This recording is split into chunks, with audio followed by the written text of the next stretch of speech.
Salut, j'espère que vous allez bien. Aujourd'hui je vous retrouve pour le jour 2 du livre de l'Avent et il faut que je vous présente un livre qui m'a fait voyager et j'ai tout simplement choisi un livre que je vous ai déjà parlé plusieurs fois.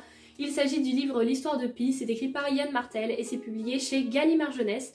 Donc dans cette histoire nous allons suivre Pi qui est un jeune adolescent qui se nomme Piscine Molitor Patel. Il a 16 ans et il quitte Pondichéry pour aller s'installer au Canada. Pour ce voyage il va embarquer sur un cargo avec sa famille et le zoo de son père, mais le bateau va faire naufrage et il va se retrouver sur une barque plutôt un canot de sauvetage et il va se retrouver tout seul.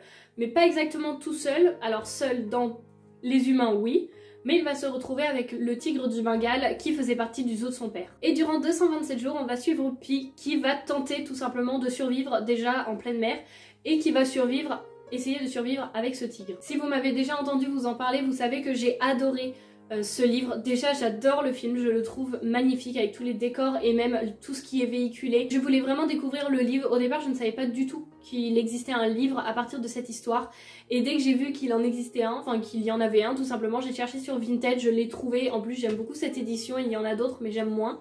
Et donc là on est vraiment sur un livre qui est assez épais, donc je me suis dit on doit retrouver quand même beaucoup plus de choses que dans le film.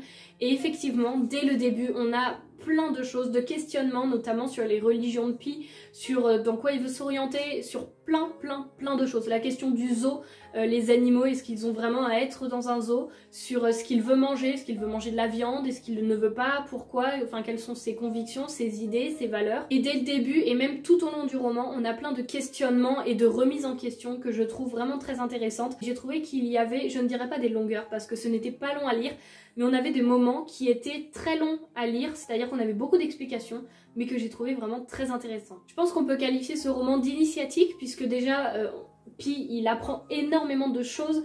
Déjà au début, il se pose quand même beaucoup de questions. Et ensuite, le fait d'être en pleine mer, en situation de survie, surtout avec un tigre du Bengale, quand même, faut le préciser, il apprend énormément de choses, il grandit beaucoup, il se pose encore de nombreuses questions et il se rend compte que, puis même nous en fait on se rend compte, on se pose de nombreux questionnements, ça nous amène aussi à réfléchir nous-mêmes sur des choses qu'on pense, on se dit bah oui pour moi c'est ça, c'est logique etc. Et bah là non, ça remet en cause encore une fois et on se repose des questions, donc je trouve que c'est vraiment très intéressant. On se rend compte que la plupart de nos limites ce sont tout simplement soit la société, nos parents ou nous-mêmes qui nous les imposons, mais que ce sont pas des vraies limites on va dire de l'humain.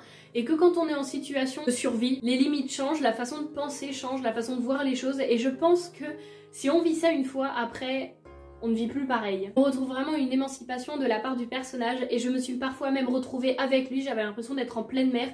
Parfois j'avais soif, j'étais là mais oh, on n'a plus d'eau, comment on va faire et tout. Puis après je me dis mais Camille, enfin... oh, t'étais là toi, enfin t'es pas dans le livre.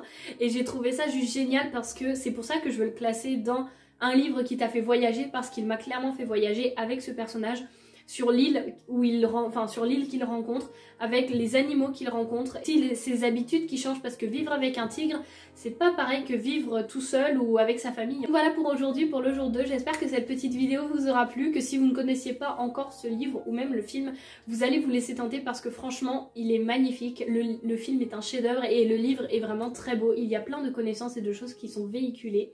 Donc encore une fois, j'espère que cette vidéo vous aura plu et puis moi je vous dis à demain pour le jour 3.